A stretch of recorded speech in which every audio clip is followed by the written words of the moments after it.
Mesdames et messieurs, Denis Bietz du Laboratoire Zététique. Voilà, alors je vous explique un peu le pourquoi du comment du sujet de la conf. Lors de la fête de la science de l'année passée, vous vous souvenez peut-être que le thème c'était l'énergie.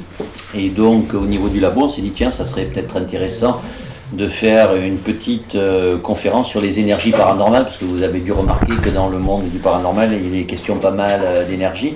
Donc on s'était partagé le travail en trois, on était en fait trois co-intervenants, Henri Brock, Jérôme Bélaillé et moi-même. On s'était partagé un petit peu le travail. Henri Brock faisait une présentation sur ce que c'est que la notion d'énergie dans le domaine de la science. Et puis bon, il avait aussi évoqué certaines choses comme par exemple l'effet Kirlian. Jérôme Bélaillé avait traité d'autres choses comme les énergies telluriques, et puis d'autres sujets du même type. Et moi j'avais traité les énergies liées au crâne de cristal, puisque c'est un peu ma tasse de thé. Et puis du coup aussi, je m'étais intéressé aux pyramides, puisqu'elles sont censées aussi focaliser et restituer une certaine énergie. Donc voilà, donc j'ai repris un petit peu la base de la toute petite intervention que j'avais faite là-dessus, je l'ai un petit peu étoffé depuis, et je continue un petit peu à creuser le dossier. On va dire que pour une digestion, je pense que ça va le faire, c'est assez, disons, tranquille. Alors, le thème des pouvoirs liés aux énergies des pyramides, vous voyez qu'il génère une abondante littérature, c'est dans le domaine anglo-saxon, mais on a exactement la même chose évidemment dans le domaine français. C'est peut-être dans le domaine du paranormal un thème qui est moins, disons, porteur que d'autres, hein, mais en piochant la question, je me suis aperçu que ça générait encore un certain nombre d'amateurs, hein, d'où d'ailleurs un certain nombre d'éditeurs qui n'hésitent pas à publier sur la question. Si on se tourne alors du côté des informations critiques, alors là on s'aperçoit qu'on est dans un sujet qui est extrêmement peu couvert, hein, puisque essentiellement le gros travail c'est cet ouvrage qui est un ouvrage danois. Ça veut dire qu'en fait il faut s'attaquer à la langue danoise, parce qu'il y a juste un chapitre ou deux qui ont été traduits en anglais, hein, qu'on peut trouver sur le net. Sinon le reste du bouquin il est en danois, donc il faut passer par Google Traduction, ce qui n'est pas très pratique. Ensuite, il y a la revue Skeptique qui, heureusement, a publié un petit dossier. Alors, c'est dans leur petit appendice, là, Skeptique Junior, donc qui était consacré au thème du pouvoir des pyramides. Et ce qui est intéressant, c'est que sur le site internet de la revue Skeptique, ils ont mis en ligne tout un tas de documents annexes, hein, qui viennent étoffer le petit dossier de la revue et qui donnent déjà une bonne vue d'ensemble de la thématique. Bon, il y a aussi la série TV Mythbusters qui a consacré une petite partie d'une de ses émissions à l'examen justement du pouvoir des pyramides. Hein, à côté de ça, comme on le verra tout à l'heure, il y a aussi un institut de recherche parapsychologique au Canada qui s'est penché à un petit moment donné sur l'examen de ces pouvoirs des pyramides. Enfin, au total, si on regroupe le tout, à côté de la littérature à tendance, on va dire, pro-pouvoir des pyramides, il n'y a vraiment pas grand-chose à se mettre sous la dent de l'autre côté. Alors, la star en la matière, c'est pas l'ensemble des pyramides, hein, c'est la pyramide de Khéops qui fait référence en tant que modèle, puisque c'est elle qui est censée avoir intégré tous les éléments au niveau des dimensions permettant comment dirais-je, la focalisation d'énergie. Alors on verra tout à l'heure de quelles énergies il s'agit, hein, et ça serait donc, c'est la matière en référence. Là vous avez la chambre du roi, donc qui se situe à peu près à 1/3 de la hauteur de la pyramide. Donc la position de la chambre du roi est importante parce que pour les amateurs des pouvoirs des pyramides, c'est une dimension, ce tiers de la hauteur, qui est réutilisé pour que les fameux pouvoirs puissent s'exercer, hein, au niveau de la pyramide. Alors, si on se tourne un petit peu du côté des égyptologues, bon, il y a quand même eu un certain nombre d'ouvrages, hein, forcément, puisque ça intéresse l'égyptologie, ne serait-ce que par le thème 1 des pyramides et le terme des momies. Hein, sachant que dans ces pyramides, même si on n'y a pas retrouvé de momies, puisqu'elles ont fait l'objet de pillages et sans doute depuis fort longtemps, ce sont quand même, au niveau de l'égyptologie, des tombeaux consacrés aux pharaons, et que les pharaons qui étaient inhumés dans ces pyramides étaient bien sûr momifiés, c'est-à-dire qu'on leur faisait subir des rites d'embaumement, hein, et ces rites d'embaumement donc sont étudiés dans différents ouvrages sur les pyramides. Alors, ce qu'il faut savoir déjà, première chose, c'est que la forme pyramidale dans le monde égyptien, c'est pas quelque chose qui est concomitant avec les premières traces de momification, parce que quand vous consultez les ouvrages sur ces fameux pouvoirs des pyramides, ils ont tendance à faire un petit peu dans la simplification et à vous dire qu'en gros, on a construit la pyramide parce que les Égyptiens connaissaient le pouvoir de momification de la pyramide. C'est-à-dire qu'en gros, la forme pyramidale, hein, elle a été mise en place pour justement aider au processus de momification. Alors ça, c'est complètement faux quand on se tourne vers les études en égyptologie, puisqu'on a des traces de premiers essais de momification bien avant la construction des premières pyramides. Là, vous avez dans une nécropole de la cité de Hiérakonpolis, on est dans le pré-dynastique, c'est-à-dire qu'on n'a pas encore abordé les premières dynasties pharaoniques, et on est vers 3500 avant notre ère, donc on est bien avant la construction des premières pyramides, qui se situent vers le 28e siècle avant Jésus-Christ. On a des traces avérées de premiers essais, en tout cas, de momification sous forme de bandes de lin, d'utilisation de substances comme de certaines résines. Alors, évidemment, on n'a pas le contexte, on ne sait pas exactement ce qu'il en était, parce que là, ce sont des indices très ténus, mais on voit que à côté des sépultures qui se faisaient en pleine fosse, et on peut penser que les Égyptiens avaient déjà remarqué que les corps se préservaient grâce à la dessiccation due aux conditions climatiques locales, il y a quand même une volonté d'aider un petit peu la nature et donc de procéder peut-être pour des personnages déjà un petit peu plus importants à des tentatives de momification. Alors on va essayer d'écouter l'interview du professeur Manning, qui est un égyptologue, qui se trouve interviewé dans l'émission Mythbusters. Alors là, on va peut-être pas passer par tout le réseau, on y a vu tout à l'heure, on va essayer. C'est toujours pareil, l'informatique ça marche. On va voir si ça veut bien le faire. Qu'observez-vous du pouvoir des pyramides? Le mythe veut que la forme géométrique elle-même participe au processus de conservation de la dépouille des pharaons. Et j'imagine que par extension, certaines personnes sont persuadées que les pyramides conservent n'importe quelle chose placée à l'intérieur. Mais à ma connaissance, rien ne prouve que les Égyptiens eux-mêmes croyaient à la généralisation de ces propriétés. Ce nouvel éclairage sonne-t-il le glas du mythe lié au pouvoir des pyramides? En effet, pour le professeur Manning, ce sont les techniques d'embaumement qui ont conservé le cadavre des pharaons, en aucun cas la forme des pyramides. Voilà, c'est très court, mais disons, ça donne un peu le point de vue consensuel des égyptologues. Il est clair que la pyramide n'a pas été mise en place par rapport à des propriétés auxquelles auraient cru les Égyptiens par rapport donc à la momification. On connaît bien la mise en place des pyramides, on sait qu'elles ont été précédées par ce qu'on appelle les mastabas, c'est-à-dire des tombeaux qui se présentaient sous la forme de bancs de pierre, et qu'ensuite, au moment où ces mastabas se sont peut-être un peu plus, j'allais dire, popularisés, disons qu'ils ont touché davantage la couche aristocratique, à un moment donné, il fallait bien aussi que le pharaon se démarque des aristocrates, et donc, avec le fameux Imhotep, donc, qui était l'architecte en chef du pharaon Djéser, on est passé à la première pyramide, la fameuse pyramide à degrés de Saqqara, à partir de laquelle on a évolué vers les modèles à pente lisse. Donc il y a toute une gradation dans l'histoire de l'apparition des pyramides, et les rites d'embaumement étaient déjà là au préalable.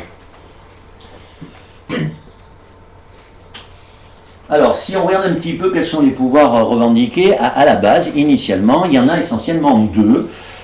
Il y a, alors je n'ai peut-être pas mis dans l'ordre, la conservation des matières organiques, donc les pyramides, enfin la pyramide, si on se réfère au modèle de la grande pyramide, c'est elle qui sert de référence. Vous pouvez donc la construire en modèle plus petit, à condition de préserver ses proportions, vous obtenez, on va dire, les mêmes propriétés. Donc conservation des matières organiques, bon, on peut deviner d'où ça vient, ça vient tout simplement de cette idée que la pyramide a été construite par les anciens Égyptiens pour préserver les corps de leurs pharaons. Et puis une deuxième chose qui est apparue dans un second temps, évidemment, puisqu'elle est censée aiguiser les lames de rasoir, accessoirement la coutellerie. Donc ça, on se doute bien que ce n'est pas quelque chose qui est revendiqué au tout départ. Et puis comme on le voit, les pouvoirs sont en expansion, et je ne suis pas sûr d'ailleurs d'être exhaustif en la matière, puisque au jour d'aujourd'hui, si on fait un petit peu le tour des revendications, donc vous avez la déshydratation des fleurs, ça à la limite ça va avec la conservation des matières organiques, l'accélération du temps de germination des graines, Donc la simulation de la croissance des plantes, le fait de rehausser les saveurs naturelles, d'adoucir le café, le thé, le tabac, de donner à l'eau du robinet un goût d'eau de source, ça peut être intéressant, la bonification du vin, le fait de redonner un lustre aux vieux bijoux, la facilitation de la méditation et de la relaxation, et le fait que les pyramides pourraient avoir donc des vertus curatives. Voilà, donc on est en pleine expansion et on peut aussi se dire, comme on en voit ici l'illustration, alors d'une part par cet ouvrage et par ce kit, puisqu'on peut même trouver de véritables kits maintenant liés à ces pouvoirs des pyramides. Et si on regarde un petit peu ce qui est, disons, avancé, par exemple pour cet ouvrage, on vous explique que cette énergie liée aux pyramides, c'est une énergie gratuite, vous voyez, pour la beauté, la santé, le jardinage et la déshydratation de la nourriture. Et la méditation, là on a une espèce de grand fourre-tout. On retrouve ici aussi la même chose pour ce kit que vous pouvez acheter sur internet, donc stimulation de la méditation et de l'énergie psychique, la stimulation de l'éveil des sens et donc des rêves, stimulation de la santé et de la croissance des plantes, stimulation de l'effet des plantes médicinales et des vitamines. Alors, parmi les grands tenants, il ne faudra pas s'étonner de trouver par exemple Uri Geller. Uri Geller, vous le connaissez pour la torsion des cuillères, mais ce que vous ne savez peut-être pas, c'est que c'est aussi un grand amateur du pouvoir des pyramides. Il en a fait même construire une sur sa propre propriété, elle est là derrière lui. Il s'est même livré à des petites expériences, donc là on le voit en train de tenir 2 pommes, donc on imagine bien qu'il y en a une des deux qui a subi les pouvoirs de sa propre pyramide, et ça va même un peu plus loin puisqu'il revendique le fait d'avoir inspiré l'architecte auquel on doit la pyramide du Louvre. Donc c'est quand même pas rien, quoi. Du Louvre, du Louvre. Oui, non mais ça c'est les bugs des sites anglais. Le Louvre. Voilà, mais on reconnaît bien la pyramide du Louvre sur la petite photo. C'est un mélange de Louvre et Lourdes.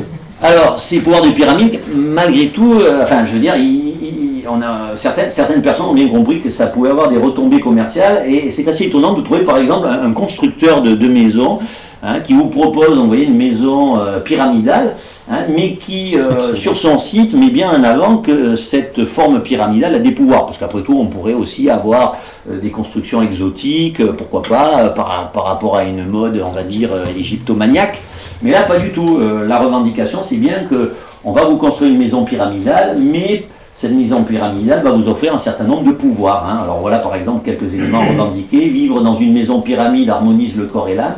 C'est une sorte de transformateur et d'accumulateur d'énergie cosmique. Là déjà, on en vient à cerner un peu mieux cette fameuse énergie. Alors il ne faut pas la chercher dans les énergies électromagnétiques, parce que là, évidemment, ils ont vite compris qu'il n'y avait rien à y faire.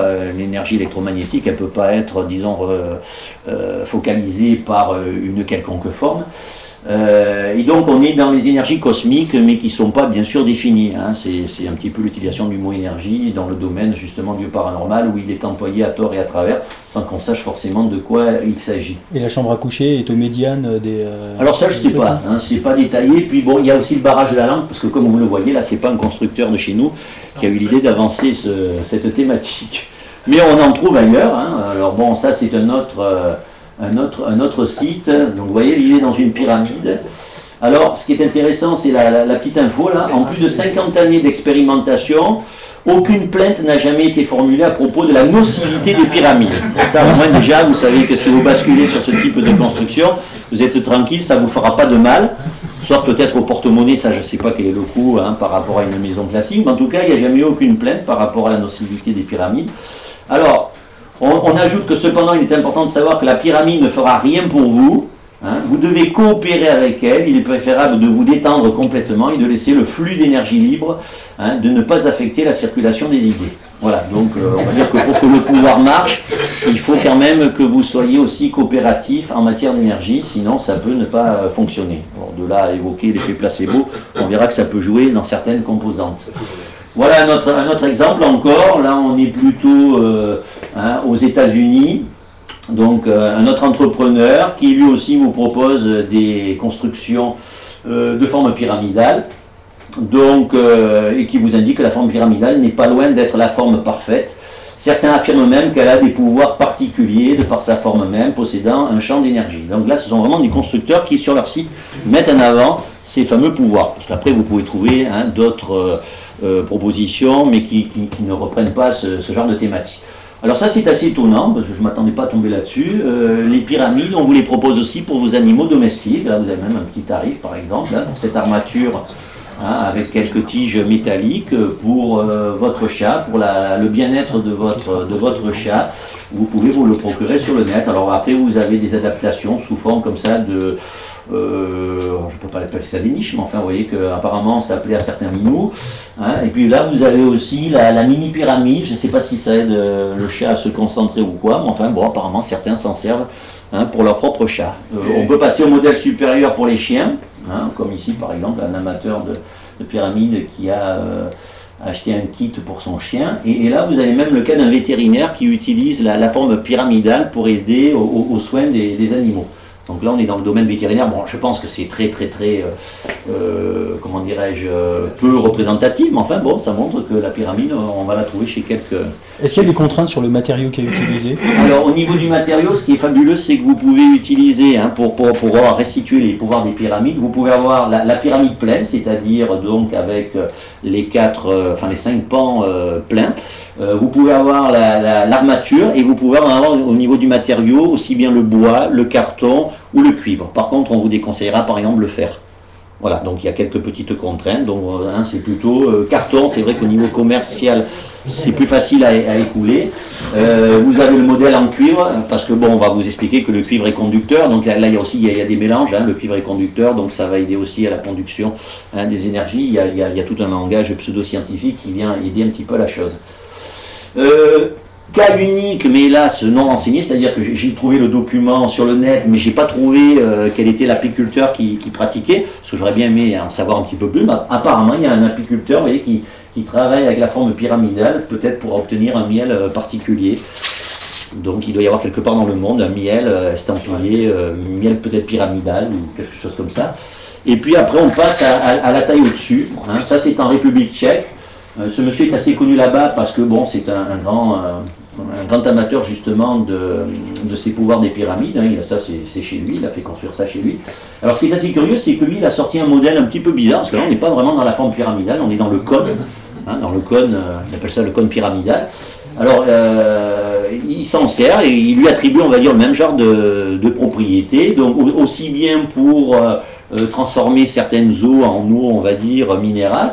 Mais ce qui est extraordinaire, c'est que le même principe, il a réussi à le faire appliquer et à faire en sorte qu'un jockey tchèque assez célèbre l'utilise, vous voyez, pour que son cheval soit plus à même de pouvoir affronter les courses. Ça, c'est quand même, au niveau des animaux, la taille supérieure, même si ce n'est pas la pyramide parfaite, mais enfin, ça relève un petit peu de la même approche, quoi. Alors je vous parlais de la bonification du vin. Ça, ce qui est quand même assez fabuleux, c'est qu'on trouvait dans le catalogue de la CAMIF.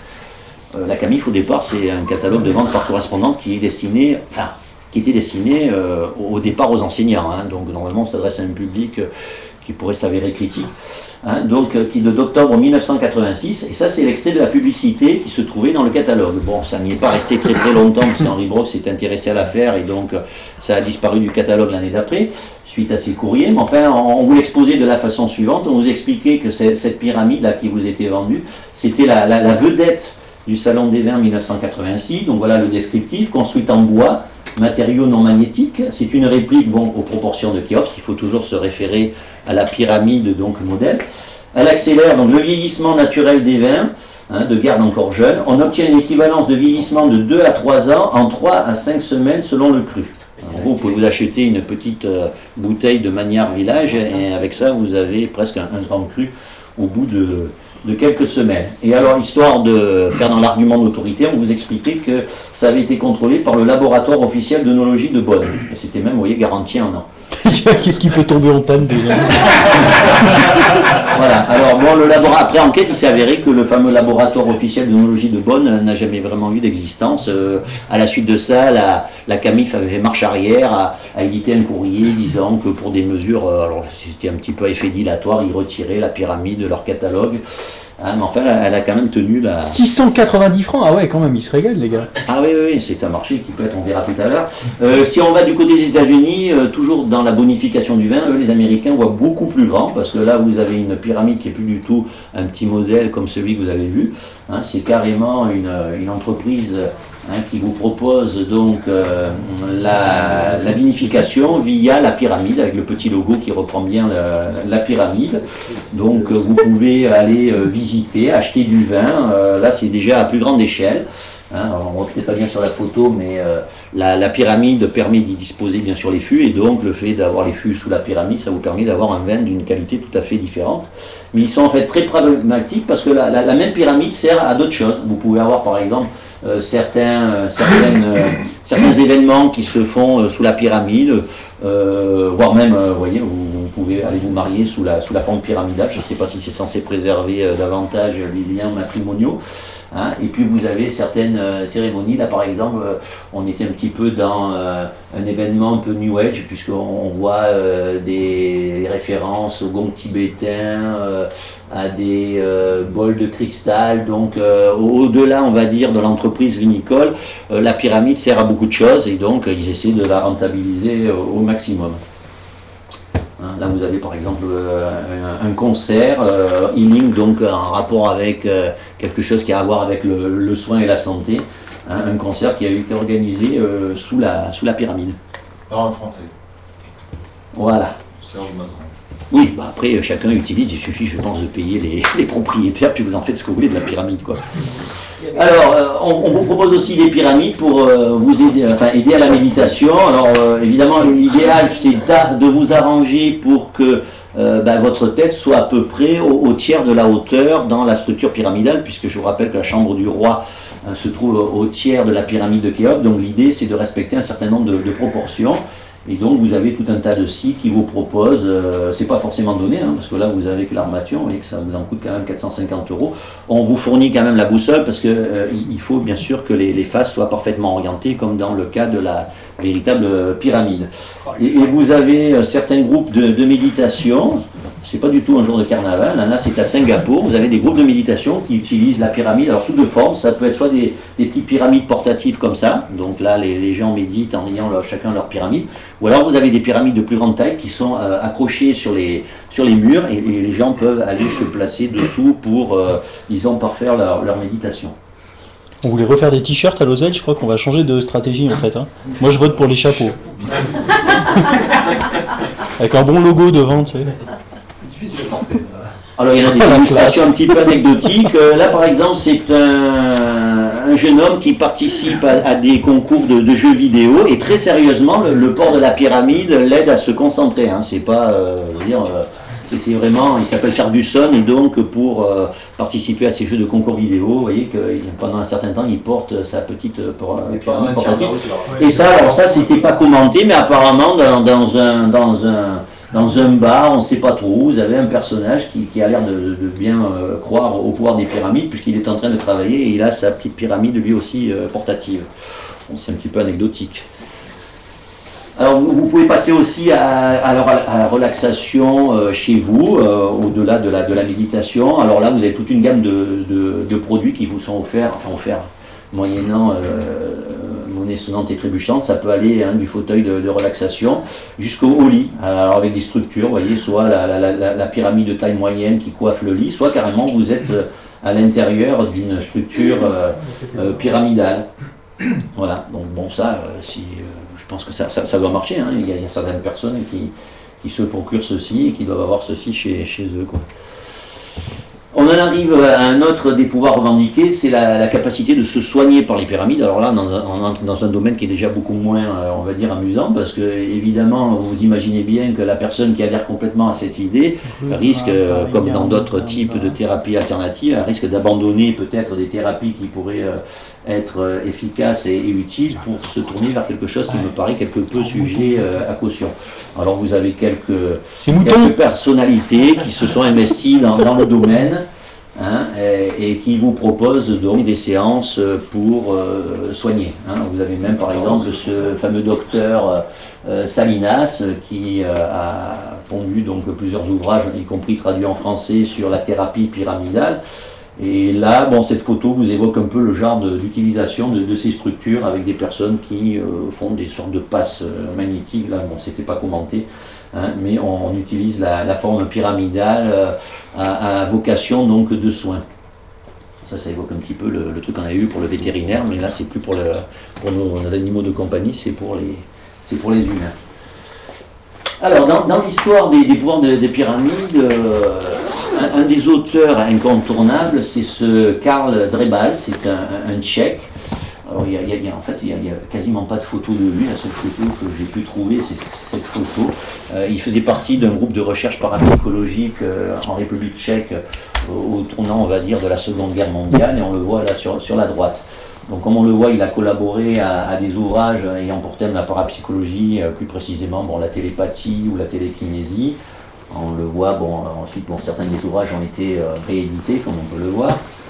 Hein, et ce monsieur a un rapport direct avec le pouvoir lié à la capacité des pyramides à affûter les rasoirs. Et là, en République tchèque, ça a pris même un tournant très officiel, puisqu'il a réussi à faire breveter le système de la pyramide permettant d'affûter les rasoirs. Hein, on a un brevet qui a été soumis le 4 novembre 1949 et qui a été validé. Alors là, la date, c'est le 1er avril 1952, mais le brevet n'est pas un canular, il existe bel et bien. Alors lui, il raconte que lorsqu'il a proposé ça, c'était un petit peu un challenge. Il voulait voir un petit peu la tête des autorités lorsqu'il allait proposer, on va dire, cette pyramide de Khéops en modèle réduit, destinée à affûter les lames de rasoir. De notre côté, il dit qu'il y croyait très très fort, et donc en fait, la patente a été accordée tout à fait officiellement. Alors il a utilisé des lames, là on peut dire cocorico, parce qu'il aurait travaillé, avant de faire breveter son modèle donc pyramidal, il aurait travaillé sur des lames bleues de Gillette, donc de chez nous si j'ose dire, sachant que c'était un petit peu la lame de rasoir qui circulait partout en Europe à l'époque, elle était même fabriquée aux États-Unis. Et il explique dans le brevet que lorsque son appareil est utilisé, vous voyez, on peut s'attendre à pouvoir l'utiliser 111 fois au niveau de chaque lame en moyenne, contre 5 utilisations dans un cas classique. Bon, je ne sais pas si à l'époque les lames étaient vraiment d'une qualité inférieure aux nôtres, mais enfin 5 fois pour se raser, c'est pas beaucoup. Moi je sais que les miennes elles durent déjà un petit peu plus longtemps. Enfin là il revendiquait quand même 111 utilisations contre 5. Hein, et alors ça c'est assez invérifiable. Max Stott, c'est un auteur de premier plan dans le domaine des pouvoirs des pyramides, et il a rencontré ce Karel Drebal dans les années 1970 en République tchèque, et selon son témoignage, ce Karel Drebal aurait déjà vendu des pyramides qui étaient donc à l'époque en plastique, peu de temps et pendant la Seconde Guerre mondiale. Alors ça c'est assez curieux parce que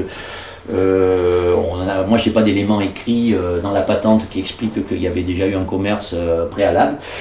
On s'en tient au témoignage, donc il aurait eu on va dire des campagnes d'essai auparavant, avant de procéder à son brevet. Le problème c'est que ça c'est le barrage de la langue, et donc pour pouvoir avoir de l'info de première main c'est pas évident.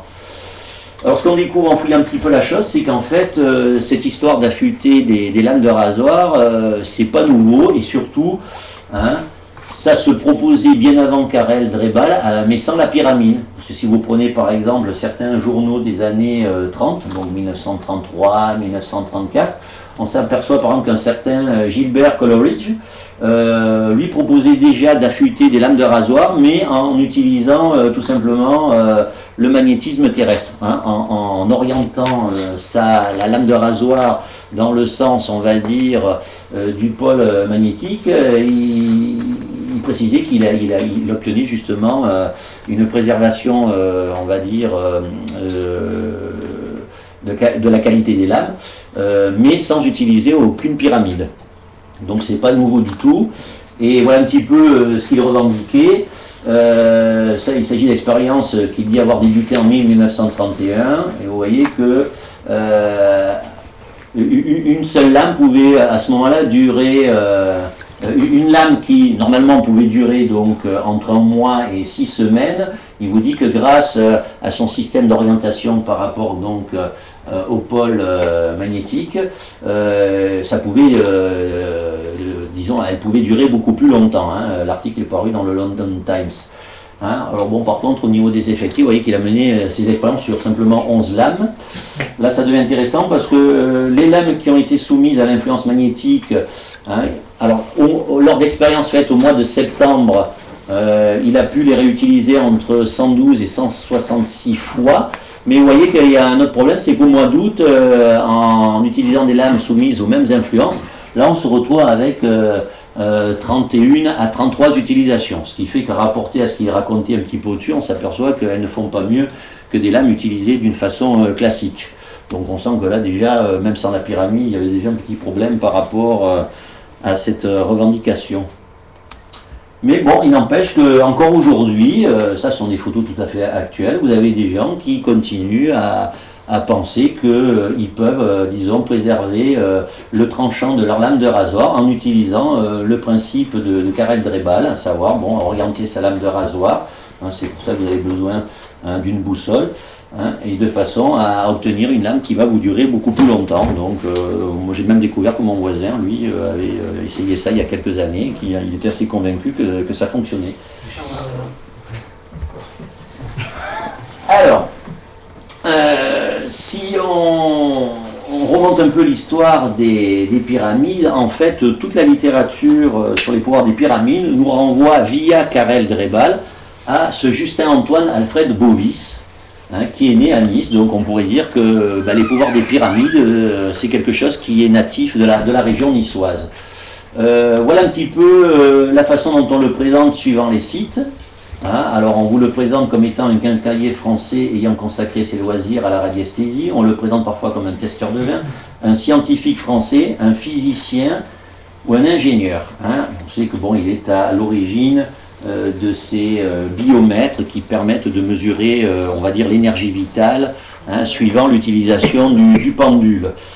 Si on regarde un petit peu de plus près, parmi toutes ces revendications, laquelle ou lesquelles sont exactes, en fait, il n'y en a qu'une qui tient la route, c'est la première. En fait, c'était un simple quincaillier qui avait boutique, hein, sur Nice, et qui consacrait effectivement ses loisirs à la radiesthésie. Hein. Il n'a jamais été, contrairement à ce que racontent certains sites, il n'a jamais été scientifique français, ni physicien, ni ingénieur. Hein, il se passionnait, comme on le voit ici, pour la radiesthésie, et les mesures qu'il effectuait avec ses biomètres se faisaient via le pendule, c'est-à-dire qu'en fait l'instrument de mesure, c'est le pendule lui-même effectué, hein, sur ses règles ou sur ses disques. Donc évidemment une mesure de l'énergie qui est loin d'être une mesure objective. Alors pourquoi, qu'est-ce qu'il vient faire dans les pouvoirs des pyramides? Eh ben, si on regarde un petit peu la littérature sur le sujet, voilà ce que vous allez retrouver un peu partout, en langue française, en langue anglaise, et traduit dans toutes les langues. Hein. Un Français, M. Bovis, visitant la pyramide de Khéops, releva intrigué que dans la chambre mortuaire particulièrement humide, des cadavres de chats et d'autres petits animaux, sans doute morts après avoir erré, perdus dans les galeries, non seulement ne pourrissaient pas, mais se desséchaient, ils se momifiaient. On vous explique même que ces animaux morts, on les avait placés dans des sortes de poubelles qui, je le rappelle, se seraient trouvées dans la chambre royale. Alors, je ne sais pas si vous êtes déjà allé dans la Grande Pyramide, mais déjà l'idée d'installer des poubelles dans la chambre royale, après vous être tapé la grande galerie montante, c'est déjà un peu exotique. Bon, bref. C'est ainsi que c'est présenté. Alors cette histoire, quand on la remonte un petit peu à sa source, on tombe sur cet ouvrage, hein, qui a été traduit en français, qui est l'ouvrage de ces deux dames, Lynn Schroeder et Sheila Ostrander, Fantastique recherche parapsychique en URSS. Bon, du coup là, on est parti sur la République tchèque, on n'est pas loin du domaine quand même soviétique. Donc, c'est dans cet ouvrage que l'on trouve pour la première fois la référence à cette histoire. Hein, et rien de plus ancien à ce jour. On a la chance de posséder ce petit opuscule qui est un ouvrage de ce monsieur Bovis, hein, lors d'un congrès international de radiotellurie à Nice. Bon, c'est pas daté, mais c'est dans les années 30. Bon, lui se passionnait bien sûr pour l'utilisation du pendule et de la baguette. Il était persuadé d'ailleurs que les Égyptiens étaient déjà de très bons radiesthésistes et qu'ils avaient probablement orienté leur pyramide au moyen de la baguette et du pendule. Alors ce qui est intéressant quand même, c'est qu'à la page 3, hein, de sa propre, j'allais dire voix, enfin de sa propre écriture, vous trouvez cette petite phrase sympathique qui vous explique que nous pouvons aller expérimenter sur place. Pour vérifier les radiations de la pyramide de Khéops, nous avons construit des pyramides en carton. C'est-à-dire qu'en fait, quand on regarde un petit peu ce qu'il en est, M. Bovis n'a jamais mis les pieds en Égypte. Hein, et on s'aperçoit en fait que l'histoire qui nous est racontée sans arrêt, tous les auteurs vous cite Karel Drebal, et Karel Drebal, lui, quand vous regardez un petit peu quels ont été ses contacts au préalable, il se retourne soi-disant vers ce monsieur Bovis avec lequel il aurait entretenu une correspondance. En tout cas, ce qui est sûr, c'est que l'histoire apparaît avec Karel Drebal, via donc le livre que je vous ai montré tout à l'heure, hein, puisque les deux jeunes femmes sont allées l'interviewer en République tchèque. Et donc il semblerait bien, à défaut du contraire, que cette légende dorée soit apparue avec lui. En tout cas, à ce jour, personne n'a été capable de fournir une contre-preuve de ce que disait Bovis lui-même, à savoir qu'il n'avait jamais mis les pieds en Égypte, et que donc sa trouvaille, sa découverte de chats momifiés naturellement dans la chambre du roi, bah, c'est quelque chose de complètement inventé. S'il te plaît, excuse-moi, une question bête, c'est combien d'années avant sa mort l'intervention en question? On n'a pas la date précise, oui, il aurait pu y aller par après, mais les pyramides en carton, il les avait déjà construites, là il en parle déjà, et donc il va expliquer que grâce à ce modèle de pyramide en carton, il va réussir par exemple à momifier un poisson. Donc l'idée d'utiliser la pyramide, manifestement, en tout cas, ça vient avant qu'il ait mis les pieds en Égypte. Si après il est allé un jour en Égypte, ça c'est sûr qu'on n'en sait rien, mais en tout cas, il est clair qu'il a commencé à s'intéresser à de pseudo-pouvoirs des pyramides, avant, il le dit lui-même, d'avoir mis les pieds en Égypte. Et ça contredit complètement la légende dorée, où on nous explique que c'est suite à son voyage qu'il a découvert ce fameux pouvoir. Donc là, de toute façon, il y a déjà un petit problème, quoi. Alors, après la sortie du livre, donc dans les années 70 que vous avez vu tout à l'heure, l'énergie des pyramides a commencé à investir le domaine de ce qu'on appelle le New Age, tant et si bien qu'il y a même eu un véritable combat pour le Pyramid Power entre, on va dire, les deux principaux auteurs de l'époque, Flanagan, donc qui se trouve sur la gauche, là, devant une pyramide en forme de tente, hein, et Max Stott ici. Alors, le souci, c'est que, vous voyez, leurs deux livres sont sortis à peu d'intervalle. C'est le premier qui est sorti, c'est celui de Flanagan, hein, à compte d'auteur en 1973, hein, qui s'intitulait donc Pyramid Power, et Max Stott a sorti le sien en la date en 76, hein, et on a le même titre, Pyramid Power. Et alors là, il y a eu un combat carrément en justice parce que bon, Flanagan a accusé l'autre d'avoir usurpé l'appellation Pyramid Power, qui était, dit-il, sa propre création. Donc il y a eu un véritable procès en justice, bon, qui s'est trouvé être en fait un procès qui a vu s'affronter les deux éditeurs, qui n'a abouti à rien parce que, d'après ce il en a été dit, le titre d'un ouvrage n'est pas soumis forcément à copyright, enfin en tout cas aux États-Unis à l'époque. Et ça n'a rien donné, et les deux auteurs se sont même à un moment donné retrouvés ensemble, plus ou moins réconciliés, pour organiser un tour en Égypte où ils amenaient des gens donc pour leur montrer, on va dire, les merveilles de l'Égypte et leur évoquer les pouvoirs des pyramides. Je pense que derrière il y avait aussi l'idée que peut-être ce Flanagan qui avait sorti son livre à compte d'auteur n'était pas forcément satisfait du succès de son collègue qui avait sorti le sien après, parce que sur l'édition de poche là, qui est sortie donc la même année que l'édition grand format, vous voyez qu'il est déjà revendiqué 100 000 exemplaires de vendus, quoi.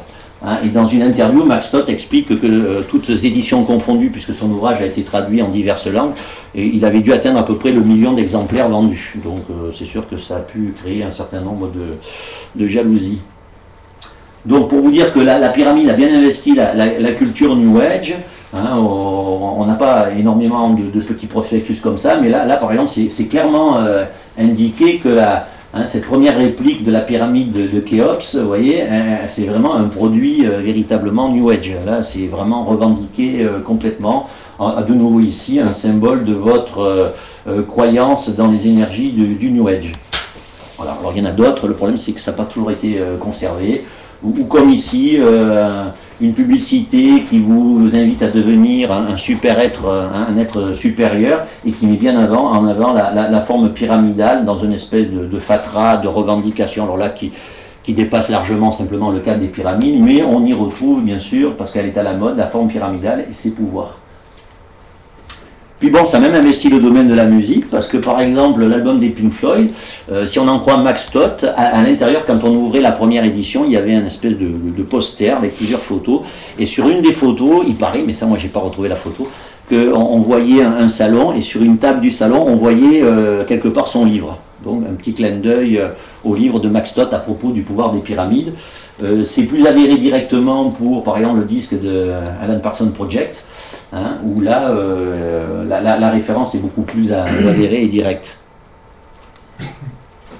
Alors je vous disais, ça pouvait être un marché potentiellement lucratif, hein. Tout le monde n'a pas fait fortune, hein. C'est sûr qu'avec le pouvoir des pyramides, certains s'y sont lancés, bon après, hein, ils ont eu plus ou moins de succès, mais il y en a au moins un dont on est sûr qu'il a fait son beurre avec, c'est un certain Duke Lanfre, hein, auquel New York Times avait consacré au moins une partie de son article en 1976, ça a été repris ensuite dans cette revue consacrée au rock.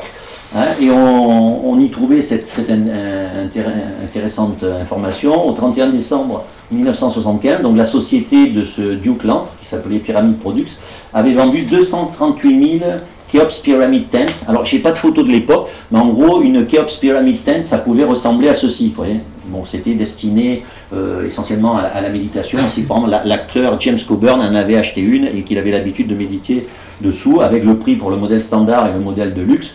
Et puis évidemment, sa société vendait d'autres produits centrés sur les pyramides. Évidemment, ça a aussi investi le monde sectaire. La secte Summon, hein, a fait construire un temple pyramide à Salt Lake City, hein, dans les années 70. Les années 70, c'est vraiment les années d'expansion de cette grande mode, hein, où ils pratiquent ce qu'on appelle des rites de transference, hein, à savoir qu'on aide le défunt à, disons, aborder l'autre monde sous la pyramide via un certain rite particulier, hein, et vous avez même la possibilité de faire momifier, par exemple, vos chats. Ou d'autres éléments. Et puis, je vous l'ai dit, pragmatisme oblige, ils ont obtenu en 1981 une licence pour l'utiliser aussi en tant que cave vinicole. Je ne sais pas si c'est l'idée des précédents qui a donné des idées, mais ils l'utilisent aussi pour donc produire ce qu'ils appellent leur Nectar Publications. Hein, donc la pyramide a plusieurs usages. Alors, sur le plan des examens scientifiques par rapport à ces prétendus pouvoirs des pyramides, les premiers véritables tests sérieux, c'est ce qu'on appelle les tests de Toronto, qui ont été pratiqués par la Toronto Society for Psychical Research. Hein, c'est une association qui avait été cofondée entre autres par George et Iris Owen.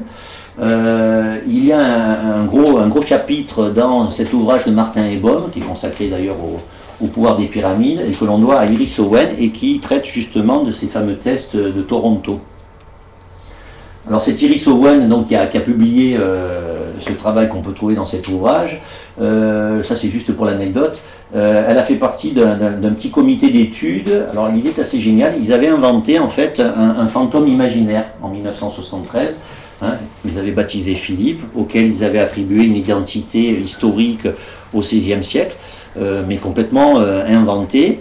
Et sans le dire aux partenaires de l'expérience, ils avaient effectué des séances de spiritisme, hein, toutes sortes de séances, de façon à rentrer en communication avec l'esprit défunt de ce fameux Philippe, qui avait soi-disant une consistance historique. Et alors là, le livre traduit en français vous raconte que, effectivement, au bout de... Ça a pris, je crois, plus d'une année, il y a eu un certain nombre de manifestations qui se sont opérées, des coups, la table qui s'est mise à bouger, et donc il pose la question de savoir, puisque bon, le personnage n'a jamais existé, quelles sont les forces occultes qui peuvent quand même être générées, peut-être donc par des humains, c'est-à-dire que là c'est une autre interprétation du spiritisme. Hein, je ne sais pas si quelqu'un connaît, moi j'ai pas encore eu le temps de piocher, mais enfin c'est assez intéressant. Il paraît que ça a été reproduit plus tard avec un autre personnage imaginaire qu'on avait baptisé Axel. Donc là c'est une... un peu, ouais. Et c'est vrai qu'en fait c'est pour essayer de diviser, parce qu'il y a pas mal de parapsychologues qui pensent que les phénomènes, depuis le début de la métapsychique, hein, qui sont contre l'hypothèse surréaliste, en fait, ils disent que c'est pas des défunts, parce que quand tu poses des questions et que tu dis que c'est Victor Hugo, ils sont dès la fin du 19e siècle, ils se sont dit ouais mais ça ils ne répondent pas comme si c'était vraiment Victor Hugo ou un personnage, et donc ils défendaient l'hypothèse que c'était de la psychokinèse en fait. Donc si c'est de la psychokinèse, en créant un faux fantôme, les forces psychokinétiques allaient se manifester. Voilà, et donc ils défendent que ça s'est vraiment produit. Voilà. Alors, moi je ne connaissais pas, on me penchait sur les pouvoirs des pyramides, comme quoi les pouvoirs des pyramides ça mène à toutes sortes de choses. Alors en fait, les thèses de Toronto, avant d'être, on va dire, diffusées par le petit ouvrage que je vous ai montré tout à l'heure, ben, ils ont quand même fait l'objet de publications. Le problème, c'est que c'est dans une revue qui n'est pas... Enfin, maintenant on la trouve sur le net, mais à l'époque, c'était pas facile d'y accéder, qui s'appelle New Horizons. Hein, et donc là, ils ont publié les résultats de leurs tests. Donc par exemple, ici un article sur des expérimentations pour tester le pouvoir de déshydratation des aliments et la conservation donc, des matières organiques sous les pyramides. Donc vous voyez, c'était dans les années, donc en 1972, une petite équipe de recherche de 4 personnes qui ont mené chacune chez elles de la même manière les expériences, avec pour la première fois d'ailleurs comment dirais-je, la volonté d'avoir des conteneurs de contrôle, c'est-à-dire qu'ils ont utilisé d'une part des pyramides de carton, hein, mais de l'autre côté des solides en carton eux aussi, mais de différentes formes, mais en respectant le même volume, de façon à avoir des trucs de contrôle. Eux-mêmes disent que c'était pour la première fois qu'on utilisait cette technique et qu'auparavant les gens qui revendiquaient les pouvoirs se contentaient de dire qu'ils avaient expérimenté, mais jamais d'une façon un petit peu au moins scientifique. Alors ils ont testé, vous voyez, sur du steak, pommes de terre, pousses de haricots, bananes, foie, pommes, moelle osseuse, hein, et les résultats effectués par les 4 personnes de façon indépendante chez eux, hein, bon, l'article détaille les choses, montre qu'il n'y a absolument aucun effet quant à la forme pyramidale par rapport aux autres conteneurs. Ils ont fait la même chose pour la revendication de l'affûtage des lames de rasoir, et aussi la préservation des fleurs sous les formes pyramidales. Ça c'était en 1973. Là ils ont quand même eu la possibilité de faire appel à un laboratoire métallurgique, toujours de Toronto, et ils ont pu utiliser aussi, vous voyez, un microscope métallurgique. Donc pareil, ils ont testé les lames avec des lames contrôle sous d'autres types de conteneurs évidemment, alors avec des lames placées sous leur pyramide en carton, orientées, pas orientées, placées au tiers de la hauteur, placé aux 2 tiers, placé à la base, placé dans un coin, avec ensuite vérification par le microscope métallurgique. Bon, là pareil, il n'y a rien à dire, il n'y a pas d'affûtage des lames de rasoir par l'effet de la pyramide. Et puis il y a même eu un petit peu plus tard, en 1976, d'autres expériences qui se sont faites cette fois sur la croissance des plantes. Est-ce que les plantes croissent mieux sous une structure pyramidale imitant les proportions de Khéops? Là il s'agissait de philodendron. Même chose, ça n'a rien donné, ça a donné lieu à notre article dans la revue New Horizons. Alors comme je disais, il n'y avait pas grand chose en matière d'approche scientifique, peut-être parce que le sujet est un peu anecdotique et ne passionne pas forcément les scientifiques. Hein, mais la série TV dont Mythbusters s'est penchée à un moment donné sur les fameux pouvoirs des pyramides. Et donc eux aussi, vous voyez, ils ont fait appel à l'Académie des sciences de Californie, rien que ça, et puis ils ont pu, disons,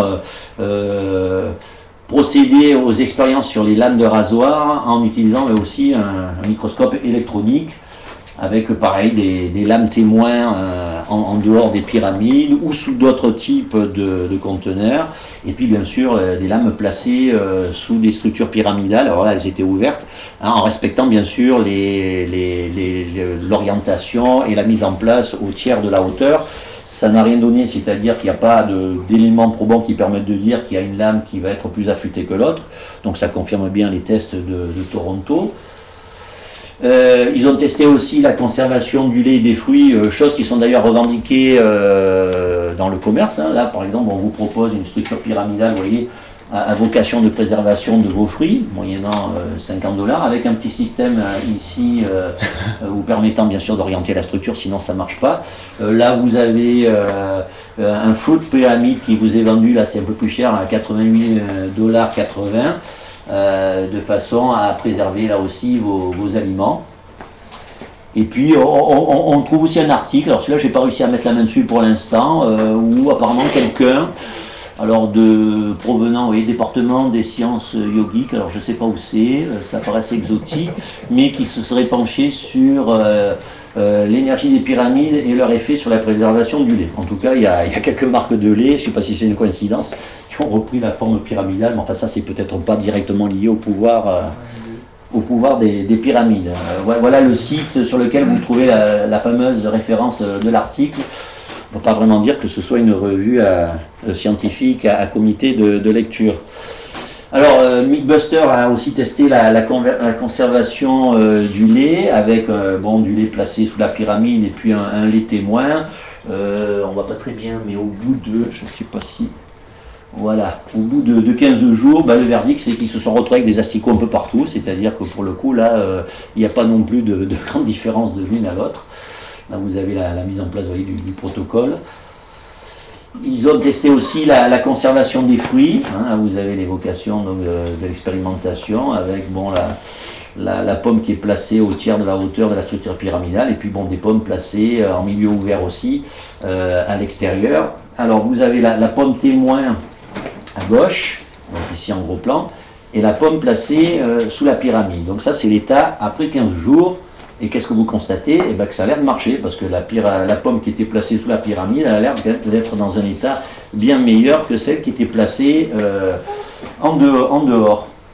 Alors la question qu'ils se sont posée évidemment, parce qu'ils ont un peu l'habitude de travailler sur ce type de registre, c'est est-ce que c'est bien à cause de la pyramide? Alors du coup, ils se sont dit qu'il y avait peut-être un biais de protocole au moment où ils ont coupé les pommes, et ils ont fait ça d'une façon beaucoup plus rigoureuse, c'est-à-dire que les pommes, ils les ont toutes nettoyées à l'eau de javel, et ils les ont passées aux ultraviolets. Au moins, au niveau des bactéries, là, ça mettait les choses d'équerre. S'il y avait eu une contamination par rapport à la coupe des pommes, on ne sait jamais, on n'est pas là pour voir ce qui se passe au niveau des bactéries, ça donnait lieu à une expérience un peu plus rigoureuse. Donc ils ont refait l'expérience, et là, vous voyez, au bout de 4 mois, verdict, pas de différence au niveau des pommes placées sous la pyramide ou celles qui n'étaient pas. Ce qui vous prouve que si, d'ailleurs ils avouent très bien qu'ils n'ont pas pu reproduire leur protocole maintes et maintes fois, puisque dans le domaine scientifique il faut quand même un échantillon statistique suffisant, mais comme c'était pour une émission télé, ils n'ont pas eu le temps de reproduire et encore les expériences.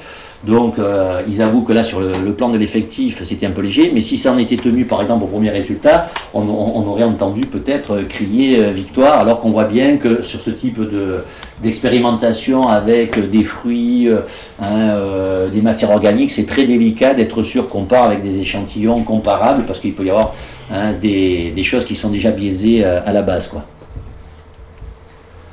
Voilà, et je termine parce que moi mon sujet c'était plutôt les crânes de cristal. J'ai même trouvé une connexion entre les crânes de cristal et les pyramides, à savoir qu'un riche milliardaire américain, lui qui croit au pouvoir des pyramides, s'est fait construire une somptueuse demeure en forme de pyramide. C'est pas une maquette, là c'est un véritable lac artificiel qui se trouve ici.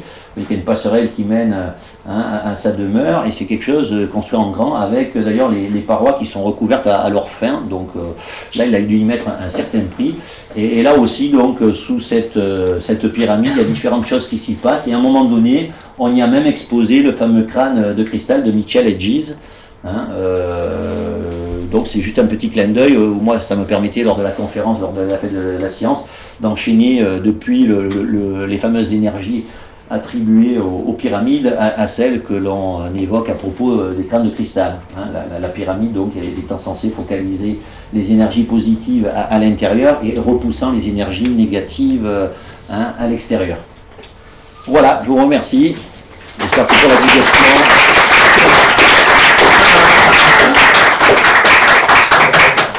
Si vous avez des questions sur ce domaine qui est un petit peu, on va dire, à la frange. Nicolas Gauvry, il méditerait par terre, allongé, les yeux fermés. Oui, mais c'est en pyramide, alors ça va pas être aussi bon. Ça marche très bien. Moi j'ai une question, alors finalement ça marche ou pas? Alors tous les auteurs exposent dans leurs ouvrages que ça marche, c'est-à-dire qu'eux ils ont fait leurs expériences, et évidemment comme ils ont été confrontés aux quelques expériences un peu plus scientifiques, ils expliquent que ce sont les scientifiques qui n'ont pas su utiliser les bons éléments et qui n'ont pas procédé de la même manière. Comme de toute façon il y a énormément de paramètres, vous avez l'auteur qui va vous dire qu'il faut utiliser plutôt tel type de structure, ça va être plutôt avec le cuivre, avec le carton, ouvert, fermé, avec des protocoles un peu variés. Donc en gros eux ils disent qu'ils ont fait ça très sérieusement de leur côté. Évidemment ils ne publient pas les détails des expériences, mais dans leurs ouvrages ils disent qu'ils ont expérimenté, que ça marche très très bien, et ils se contentent de dire que les expériences qui ont été menées comme ça et qui montrent que ça ne donne rien, ça a été mal fichu. Donc ça c'est un thème qui va continuer à courir. Je pense que ça ne va pas s'éteindre tout de suite, mais c'est vrai dans le domaine du New Age une thématique qui est la plus comment on pourrait dire, qui marche le mieux, quoi. Mais il y a des tenants, donc des pouvoirs des pyramides. Je pense qu'on va continuer à trouver des objets comme ça qui se vendent sur le net à droite et à gauche, quoi. plutôt aux États-Unis, semble-t-il, plus que peut-être chez nous. J'ai une copine qui a épousé un type qui s'appelle Hamid, elle est pas très sympa, mais je me demande s'il est pas pyramide. Oh putain.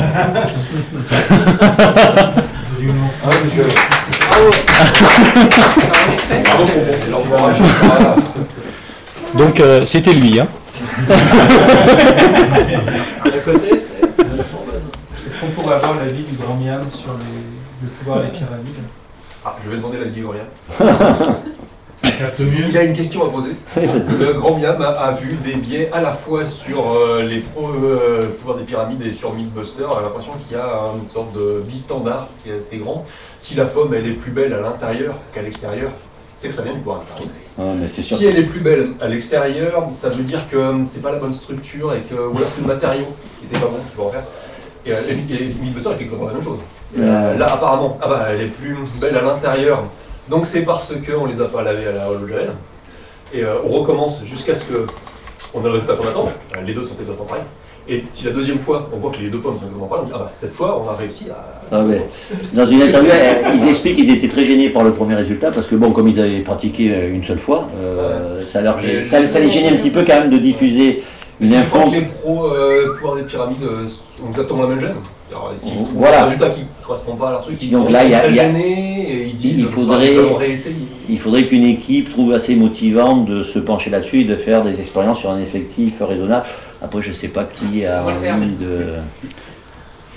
J'ai une question, moi. C'est pas le général Masson qui nous avait envoyé des photos quand il était parti en Russie, là, d'une pyramide monstrueuse? Il y a une pyramide à Godol ou Gogol, je ne sais plus comment ça s'appelle l'endroit, mais là-bas il y a des Russes qui sont très amateurs des pouvoirs des pyramides, qui en ont fait construire une énorme et qui en d'ailleurs en vendent un petit peu partout en taille vraiment géante, et qui ont créé une espèce de pseudo-institut scientifique qui étudie les fameux pouvoirs des pyramides, et qui eux bien sûr trouvent que ça fonctionne, et pour plein de choses, y compris d'ailleurs le côté curatif, quoi. Ouais. Mais bon, on n'est pas dans des revues à comité de lecture, hein, c'est très en comité réduit.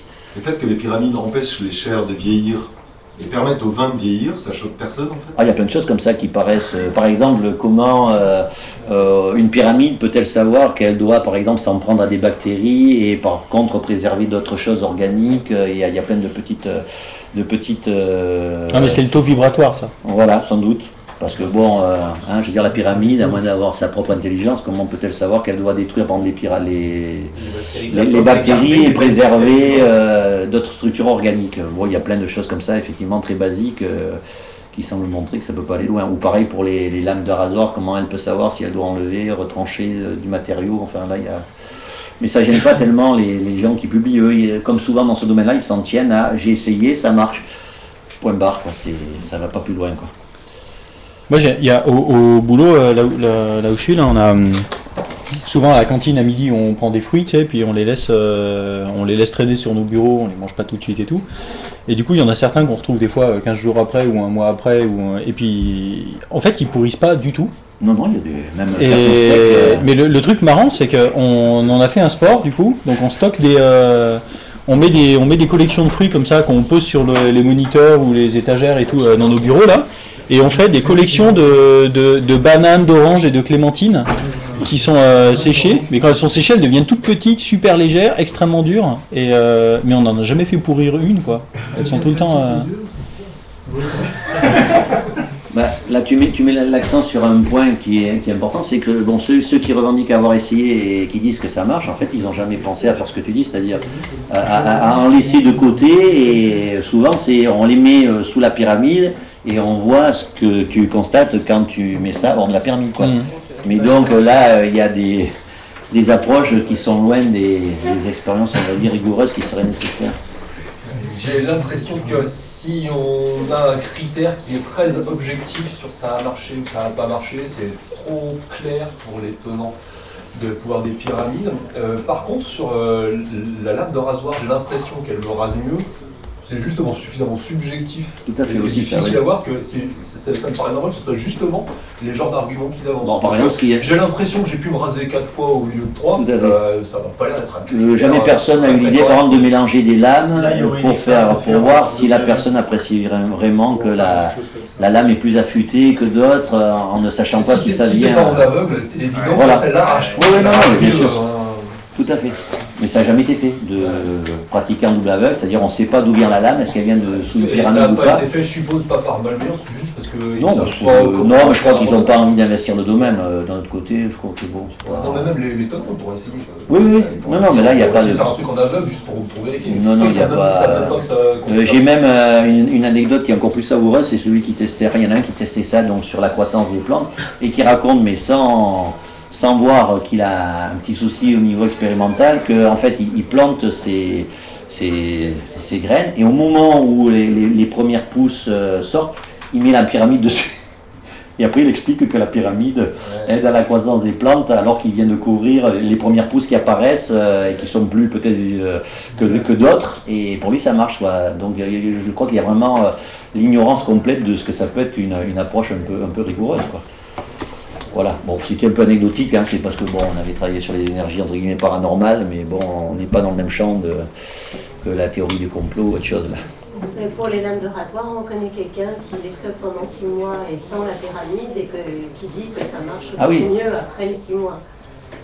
Sans la pyramide. En discutant, de façon anecdotique, quelqu'un m'a dit, ah mais moi, alors je sais plus si c'était son père ou quoi, je dis, mais moi très sérieusement, donc il faut pas la nettoyer, et il faut la laisser de côté pendant voilà, plusieurs mois, et à ce moment-là, ça se réaffûte, il n'y a pas de problème. Donc c'est pour dire que la croyance au réaffûtage des lames, bon on a vu qu'avant les pyramides, ça avait été proposé par une simple orientation sur, on va dire, le champ magnétique terrestre, quoi. Là, il n'y avait pas la pyramide dans les années 30, quoi.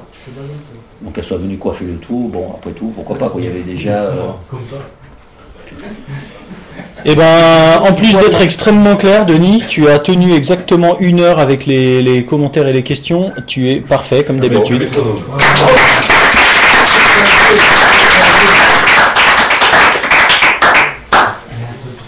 Ils sont forts au Labozette, hein, quand même. Hein.